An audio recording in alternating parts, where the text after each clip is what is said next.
So after 3 years with the AirPods Pro Maxes, what do I think about them? First, I hate wearing them like this.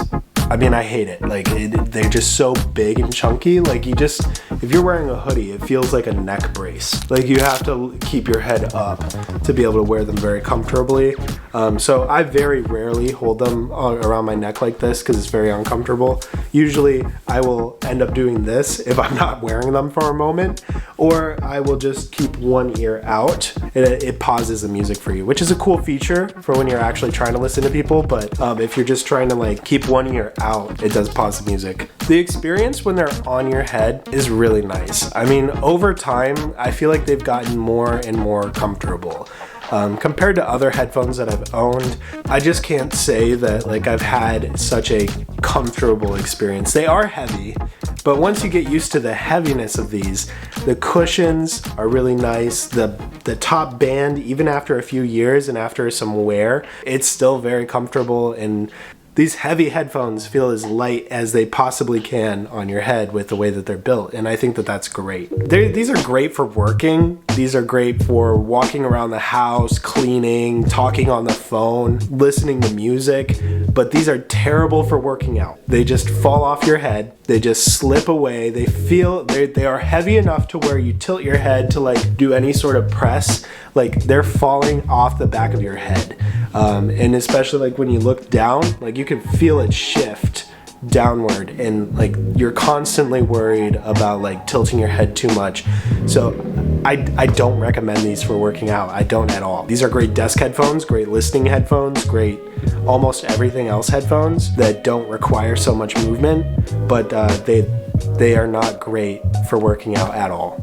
So if you're looking for workout headphones, look elsewhere or look for like smaller headphones. Another thing that these are not great at, they're not great for traveling. But the problem that I have with it is I don't really like the carrying case. They suck to carry around. I don't even know where my carrying case is at the moment because it doesn't really protect the headphones, but it just doesn't really do much but have something extra to carry with you when you're out and about. It's very hard to find the space to carry these around. I just don't travel with these at all. Take them on the subway sometimes. I take them with me sometimes when I feel like I want the over-ear experience rather than like an in-ear experience. Is really not great for like when you're out and about or traveling. I end up bending them to stick them in my bag, so I'll like curl them up like this and I'll put them in my bag this way. I do not recommend that you do this. This is what I do to fit it in my bag though, so then I could take them around with me when I really want over-ear headphones with me. These are very strong, and I think that attests to their quality of materials. I mean, I can bend them and they're not gonna break, and I can bend them both ways and they're not gonna bust or break. And you know, this is probably making somebody upset. Sorry. Usually when they're in my backpack, the magnetic ear cups end up just flying off like that and end up in the bag somewhere. It's either you use that case and you take it everywhere with you and you plan to have space for some headphones like this, or you just go with a smaller option or a more compact over-ear headphone brand. But I mean, like, over the last 3 years, the build quality has not really gone down. I mean, the ear cups still look that same green, maybe a little bit darker than they were before. I mean, these still feel just as stiff as when I first got them, and they work just as well.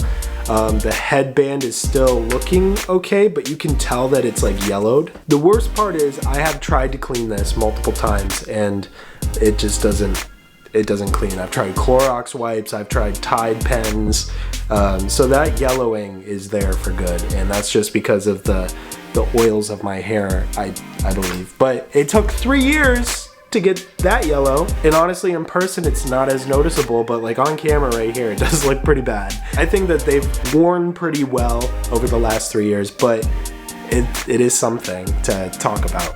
So now we've talked about some of the biggest and key things with these headphones. They are really nice headphones. They sound really good, but like, are these worth $550 right now? Personal opinion, if you need headphones right now and you just hate having in-ear headphones, and let's say you have an iPad, a Mac, an Apple Watch, and an iPhone, you have the whole ecosystem of like Apple products, and like you just want some over-ear headphones and you want the best experience possible, these are the only choice. But these were released in 2020, so they're actually 4 years old.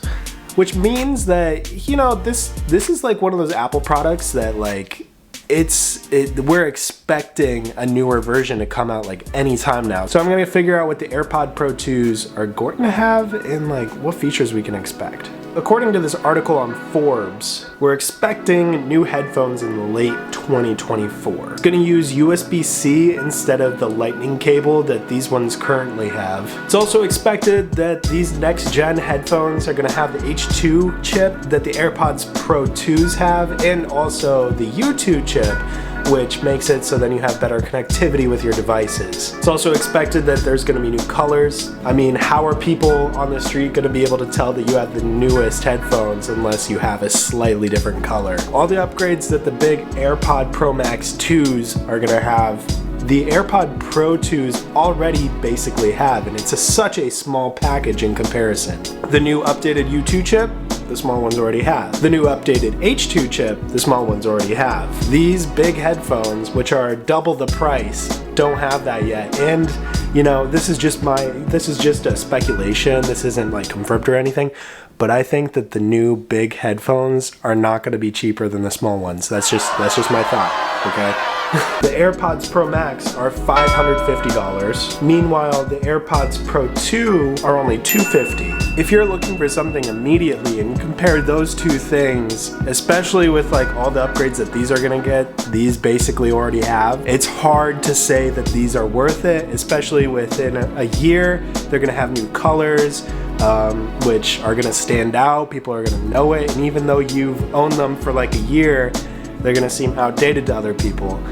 If you don't care about that, these are great headphones, don't get me wrong. I still recommend the smaller AirPods Pro 2s. What I will say in the favor of the AirPod Pro Maxes, this is like a concert on your ears. It's so great. Everything is so clear. One of the best ways to listen to music, in my opinion, if you don't have like a full DAC and like headphone system, this is a great solo headphone experience. I'll stick by that. These are just as good, and with everything else that these have, it's hard to say that these are better. If you're looking for something immediately, get the AirPods Pro 2s. They're slightly cheaper.